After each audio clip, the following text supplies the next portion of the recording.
Assalamualaikum warahmatullahi wabarakatuh. Selamat bertemu kembali dalam mata kuliah struktur data dan algoritma. Pertemuan kali ini kita akan membahas tentang array yang sebelumnya kita sudah membahas pointer yang ada di modul praktikum. Nah, kita melanjutkan. Hari ini kita akan belajar modul tentang array dalam mata kuliah struktur data dan algoritma. Secara sederhana, array atau larik dalam bahasa Indonesia ini pada intinya adalah struktur data fundamental, wajib ada dalam artian sangat penting untuk diketahui. Untuk apa? Yang digunakan untuk menyimpan sekumpulan data dengan tipe yang sama. Kita beberapa kali sudah membahas bahwa dalam sebuah pemrograman itu ada data, di mana data itu ada tipe data, ada elemen, ada variabel, dan sebagainya. Nah, ketika kita memiliki data yang banyak, kemudian tipe datanya sama, nah kita bisa menstrukturkannya atau menatanya di dalam sebuah array. Nah, untuk mengumpulkan data-data dengan tipe data yang sama, yang angka-angka semua, ketika karakter-karakter semua, dan sebagainya. Data dalam array disimpan secara berurutan dalam memori komputer, sehingga mudah diakses dan dimanipulasi. Secara analogi, kalian bisa menganalogikan atau membayangkan kalau array itu adalah rak di dalam perpustakaan, rak buku. Di awal pertemuan, kita pernah membahas bahwa struktur data ini seperti layaknya kita menata buku dalam sebuah perpustakaan. Nah, kemudian struktur data atau fundamentalnya itu salah satunya adalah array. Nah, array itu apa? Analoginya adalah rak-rak buku yang ada di dalam perpustakaan, di mana di dalam rak buku itu kita bisa menyimpan atau menata buku sesuai dengan tipe bukunya masing-masing. Misalkan buku praktikum semuanya dalam satu rak. Kemudian ada khusus buku matematika. Nah, satu buku matematika, satu rak isinya buku matematika. Kemudian ada rak pemrograman. Nah, satu rak isinya buku pemrograman semua dengan berbagai macam bahasa. Nah, array itu bisa dianalogkan sebagai rak buku, di mana tempat untuk mengumpulkan buku-buku atau data-data dengan tipe yang sama. Nah, ini array. Kemudian sintaks atau cara kita menuliskan array adalah dengan sintaks seperti ini.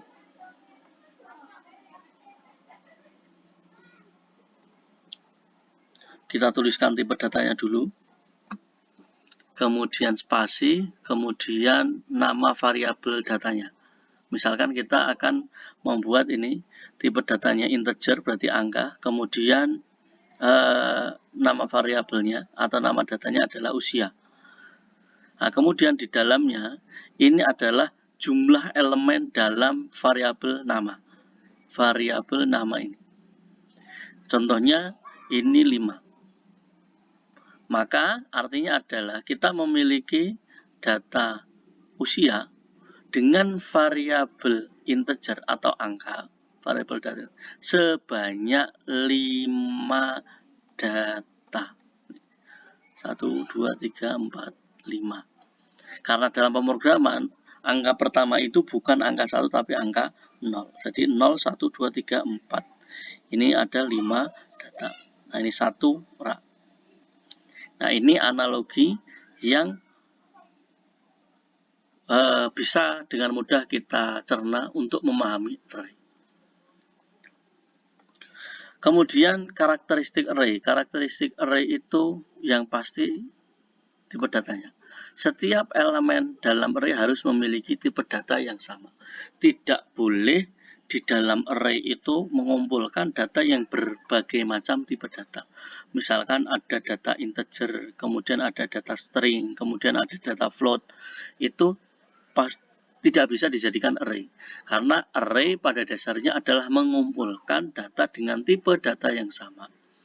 Kemudian karakter yang selanjutnya adalah berurutan. Elemen-elemen dalam setiap array disimpan secara berurutan.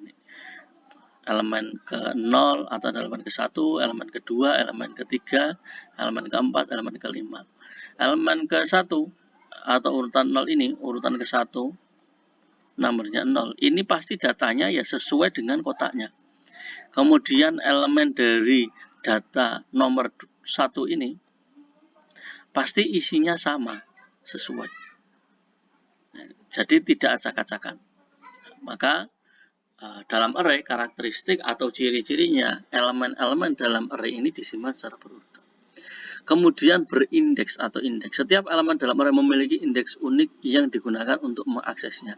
Indeks itu alamat. Misalkan ini alamatnya yang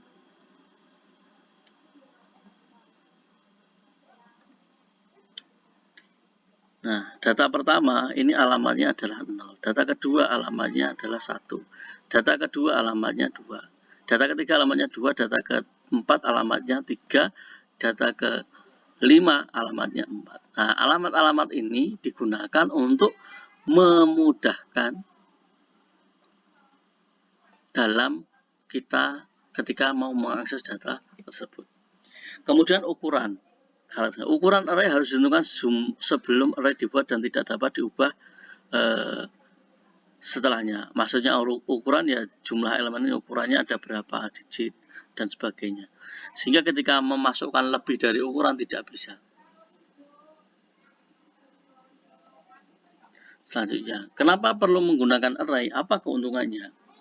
Yang pertama, pasti karena sudah tertata secara berurut, ini akses datanya pasti lebih cepat. Elemen dalam array dapat diakses dengan cepat menggunakan indeksnya. Karena berindeks sudah ada alamat masing-masing. Data ini alamatnya di mana? Nah, ketika sudah tahu tanpa perlu mencari lebih rumit lagi, ya mudah ditemukan sehingga mengaksesnya lebih cepat.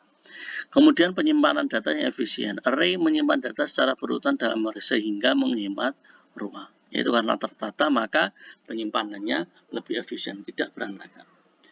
Dan manipulasi data yang mudah, array mudah dimanipulasi dengan menggunakan operasi dasar. Jadi array ini masih bisa dirubah-rubah. Nah, ini ketika kita mau mendeklarasikannya. Tadi sintaksnya, tipe data. Nah, kita tuliskan tipe data dulu. Kemudian nama variabel datanya apa, kemudian jumlah elemennya ada berapa. Nah, ini ditentukan bahwa tipe datanya adalah integer, nama variabelnya usia, kemudian jumlah elemennya ada 5. Artinya ada 5 data yang akan kita masukkan atau dimiliki dengan tipe data yang sama yaitu integer.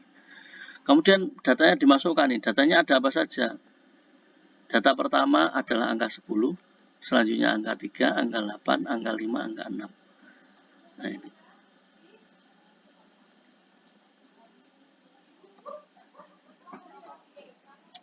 Indeks 0 atau alamat 0 berisikan data pertama dengan nilai angka 10. Indeks ke-1 atau alamat data dengan alamat 1 ini memiliki nilai 3 dan seterusnya. Nah, sehingga mudah ketika akan cari. Saya mau cari usia yang 8, maka alamatnya di 02. Atau saya mencari alamat data dengan alamat usia 3, maka hasilnya berapa? Hasilnya pasti 5. Tidak perlu mencari dengan cara yang rumit. Dan usia 2 pasti nilainya 8. Tidak mungkin usia 2 ini nilainya 5. Karena sudah terplotkan atau terposisikan sesuai dengan urutannya masing-masing. Akan tetapi sebaik-baiknya array itu mesti ada kekurangan. Kekurangannya apa-apa? Ukurannya statis atau konstan. Di mana ukuran array ini harus ditentukan sebelum array dibuat dan tidak dapat diubah setelahnya. Nah, ini statis ini artinya tidak dapat diubah setelahnya ukurannya. Ini karena sudah dideklarasikan di sini.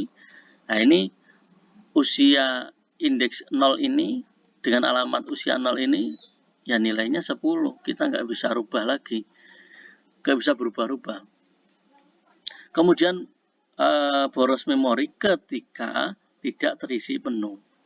maka memori yang dialokasikan untuk array akan terbuang sia-sia. Misalkan ada di sini ada 4 kolom, itu kok yang ini tidak terisi, yang ini tidak terisi, maka ini memorinya kosong. Ketika kosong, maka boros memorinya, terbuang sia-sia. Kemudian operasi apa yang bisa dilakukan dalam array? Yang pertama adalah menambah elemen. Ini elemen baru dapat ditambahkan ke akhir array. Yang pertama ditambahkan ya sudah ditambahkan. Nah, yang sudah tidak, maka penambahannya harus di belakangnya. Kemudian menghapus elemen. Elemen dapat dihapus dari array berdasarkan indeksnya. Ketika kita akan menghapus harus tahu indeksnya. Kemudian mencari elemen. Elemen dapat dicari dalam array berdasarkan nilainya. Bisa tambah, bisa hapus, bisa cari, dan bisa mengubah. Nilai elemen array, nah nilainya 10 ini bisa dirubah. Nah, maksud tadi ketika ukurannya statis, misalkan kita sudah tentukan jumlah elemennya 5, ya tidak bisa menambah lagi, harus ditambah elemennya ini.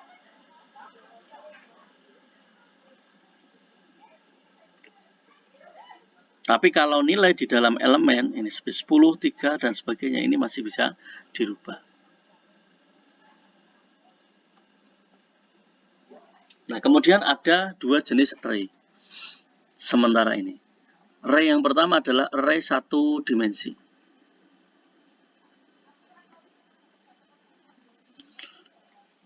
Array 1 dimensi, ini adalah kumpulan elemen identik, artinya identik tadi bertipe data yang sama, tersusun dalam satu baris. Nah, rak itu hanya punya satu baris saja, ini namanya 1 dimensi.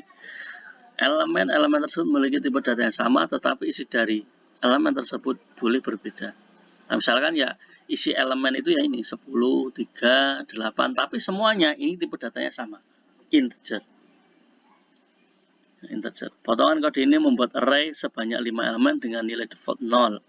Kita bisa membuat array dengan memberikan nilai langsung pada saat deklarasi. Nah, ini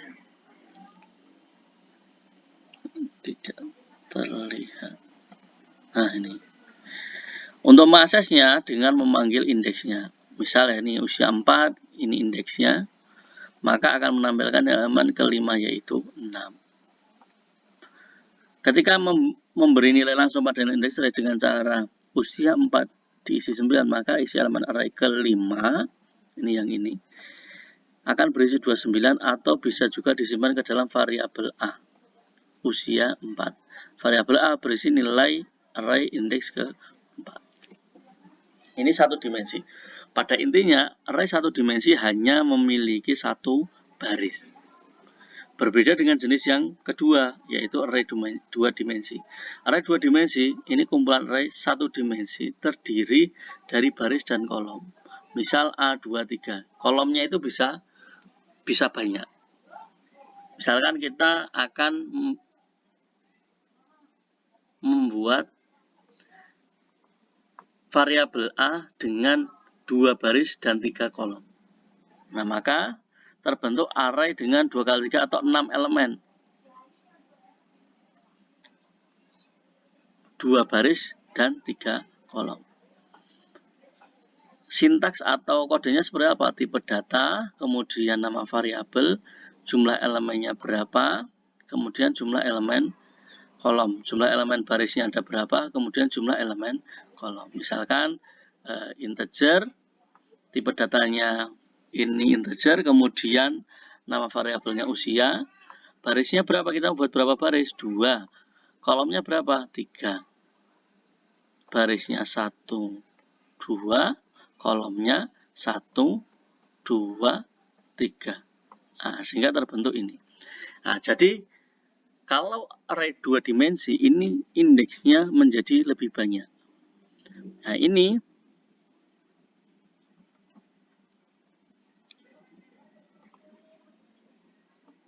data elemen pertama indeksnya atau alamatnya adalah indeks 00. Alamat kedua, elemen kedua, ini indeksnya adalah 01. Dan seterusnya. Integer potongan kode ini membuat array sebanyak 6 elemen dengan nilai default 0. Dan kita bisa membuat array dengan memberikan nilai langsung pada saat deklarasi.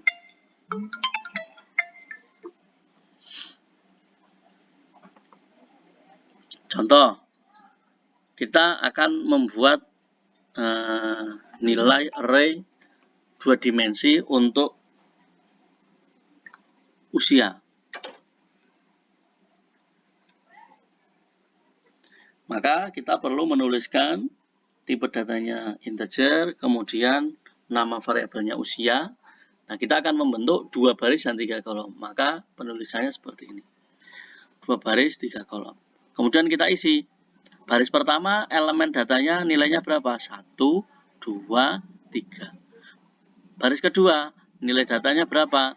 4, 5, 6. Atau dengan mengisi sesuai titik indeksnya.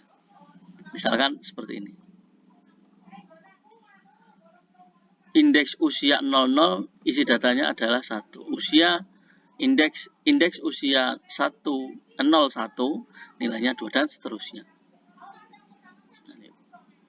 Maka nanti elemen array-nya akan berisi seperti ini. 1, 2, 3. Nah, ini isian data dari sini. Kemudian yang 4, 5, 6 ini dari sini. Nah, 00 ini adalah indeksnya atau alamatnya. Ini indeksnya. Indeks itu alamat kotaknya atau alamat kolomnya. Alamatnya berapa? 00, maka isi datanya 1. Alamatnya berapa? 01, maka isi datanya 2. Nah, cara mengakses array ini dengan memanggil nilai indeksnya. Misalkan kita akan mengakses elemen atau nilai variabel yang berangka 5 ini, mempunyai nilai 5 ini, maka kita harus memanggil usia 11 atau alamat usia 11. Artinya kita akan memanggil variabel usia dengan alamat baris 1 kolom 1. Atau ini seperti ini, 1 dengan alamat 11. Baris 2 kolom 2. Mohon maaf ini. Kita akan memanggil variabel usia dengan alamat kolom baris 2, ini baris kedua, dan kolom kedua yang memiliki nilai 5.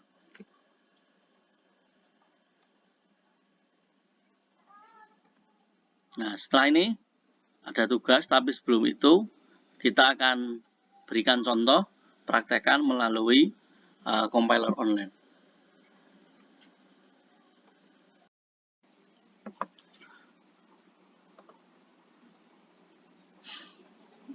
Baik, kita akan praktekkan tentang array sesuai dengan modul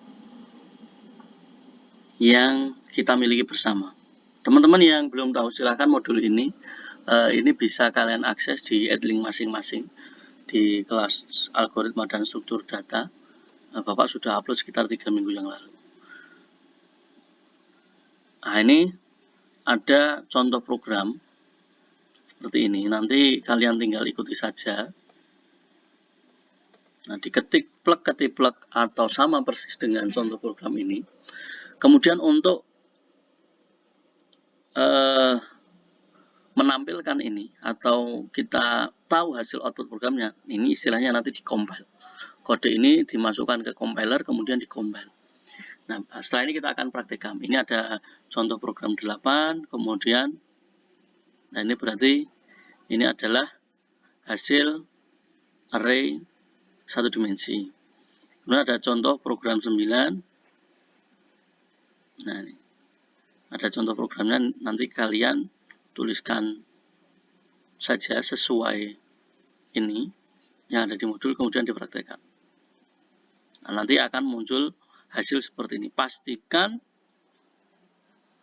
hasil yang kalian dapat juga persis seperti ini. Jika belum muncul hasil seperti ini, maka belum dianggap berhasil. Oke, kita akan praktekkan sebagai contoh program 8 dan program 9. Yang lainnya nanti kalian kerjakan sendiri. untuk tugas. Baik, ini Bapak sudah ketik ulang untuk contoh kode program 8 sebagai contoh praktikum yang nanti kalian lakukan sendiri. Nah, ini kode programnya, kalian tulis ulang, nggak bisa kopas ini. Kalian tulis ulang. Kenapa perlu tulis ulang? Kalian agar belajar coding, karena ini salah satu saja karakternya hilang satu saja, nanti tidak akan berhasil. Kita coba apakah berhasil atau tidak. Nah, run ini sebagai tombol compile atau memastikan program ini jalan dan hasilnya seperti apa. Kita coba run. Nah, ini hasilnya. Hasilnya sesuai dengan modul yang dituliskan di modul. Nah, nanti kode ini, setiap contoh program, kode kalian copy, kemudian hasil dari kode ini atau hasil compile-nya juga kalian screenshot, kemudian dimasukkan ke Word, semuanya baru diekspor ke PDF untuk dikumpulkan menjadi satu tugas. Karena nanti tugasnya ada 7 contoh program di dalam modul untuk tema array di pertemuan kali ini. Nah, kita coba untuk contoh program 9. Baik, ini adalah contoh kode program 9, di mana program ini atau kode ini untuk mencari nilai maksimum dan mencari nilai minimum dalam nilai-nilai yang sudah dimasukkan di dalam array. Jadi, array-nya sudah dimasukkan data, ini tadi sintaks yang diperlukan, tipe data, kemudian nama variabel, jumlah elemen, baru nilai di dalam setiap elemennya. Nah, dari nilai yang sudah dimasukkan ini, nah ini kita akan mencari nilai maksimal dan minim. Ini kalian juga bisa membayangkan bahwa ketika kalian besok ingin membuat program rapot misalkan, ada nilai minimal dan ada nilai maksimal dalam penilaian sekolah atau mata kuliah. Nah, itu salah satu fitur yang bisa digunakan dalam pemrograman adalah fitur array ini, di mana data-data yang satu macam, satu tipe data bisa dikumpulkan jadi satu dan bisa dicari. Nah, ini contoh untuk mencari data minimal dan data maksimal. Kodenya ini nanti kalian bisa mencontoh di modul dan kalian tuliskan ulang. Sama persis saja. Nah, kita akan coba compile. Hasilnya seperti apa. Nah, ini ketemu. Dari 10 data yang dimasukkan dalam tabel array, ini nilai maksimumnya adalah 01, 03, atau 103. Ini. Kemudian nilai minimumnya adalah 12. Nah, ini. Jadi dengan memanfaatkan array ini, kita bisa mencari data sesuai yang kita inginkan dengan lebih mudah. Karena bentuknya berupa tabel atau kolom. Oke. Nah, setelah ini Bapak akan menjelaskan tugas yang harus kalian kerjakan nantinya.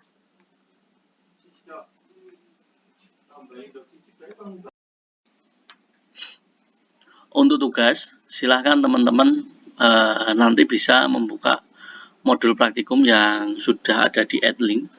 Kemudian kalian praktekkan tentang array, di mana ada 7 contoh program.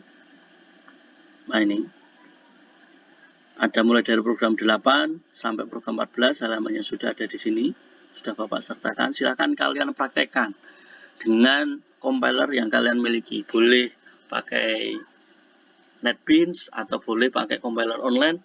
Kalian ketik ulang, kemudian kalian compile agar kalian bisa merasakan coding. Caranya coding. Kalian ikuti saja yang ada di modul sesuai dengan halaman yang ada di sini. Nah, pastikan sampai di-compile seperti yang Bapak contohkan tadi. Nah, hasilnya kalian screenshot. Semuanya nih, 7 program ini harus kalian uji coba sendiri, wajib. Nah, codingannya atau hasil codingnya, kodenya itu kalian copy, kemudian hasil dari compile-nya, setelah hasilnya muncul, kalian screenshot, disatukan dalam PDF. Nah, nanti jangan lupa diberi nama dan NIM, kemudian dikumpulkan melalui adlink dalam bentuk PDF. Oke, itu untuk tugas yang minggu ini. Baik, untuk pengumpulan tugas, ini Bapak sudah buatkan template pengumpulan tugasnya. Nah, ini nanti kalian tuliskan sama seperti ini. Ada judulnya, nanti ini saya akan kirim juga ke adlink. Jangan lupa tuliskan nama, kemudian name, dan kelas masing-masing. Kemudian hasil coding kalian, nah ini di screenshot, tergantung kalian menuliskannya di mana, di C++, di Notepad++ boleh, di NetBeans boleh. Nah ini kalian tuliskan hasilnya, nanti kalian screenshot, masukkan sini. Bukan screenshot modul, tapi screenshot coding yang sudah kalian buat sendiri. Begitu. Kemudian dikopikan di sini. Setelah itu hasil output programnya. Tadi kita sudah melihat, sudah praktekkan. Hasil output program dari kode ini, kode program ke-8 adalah ini. Nah, maka hasil output programnya kita screenshot kemudian dimasukkan di sini. Begitupun program yang selanjutnya. Ini program yang ke-9. Nah, ini dituliskan ulang, kemudian dikompil. Hasil compile-nya, ini codingnya di screenshot kemudian dikopi di sini, dan hasilnya juga di screenshot dan dikopikan di template pengumpulan tugas ini. Nah, setelah selesai semua, ini sampai program ke-14 untuk materi array. Nah, nanti kalian ekspor menjadi PDF. Baru kalian simpan, dan hasil dari PDF itu yang kalian upload di adlink. Jadi bukan Word tapi PDF. Bukan juga masih berbentuk kode. Nah, nanti tugasnya dikumpulkan dalam bentuk PDF. Ini template-nya pakai seperti ini, nanti Bapak upload di adlink. Begitu, teman-teman. Terima kasih pertemuan hari ini. Sampai jumpa di pertemuan selanjutnya. Selamat melanjutkan aktivitas. Semoga sehat selalu. Assalamualaikum warahmatullahi wabarakatuh.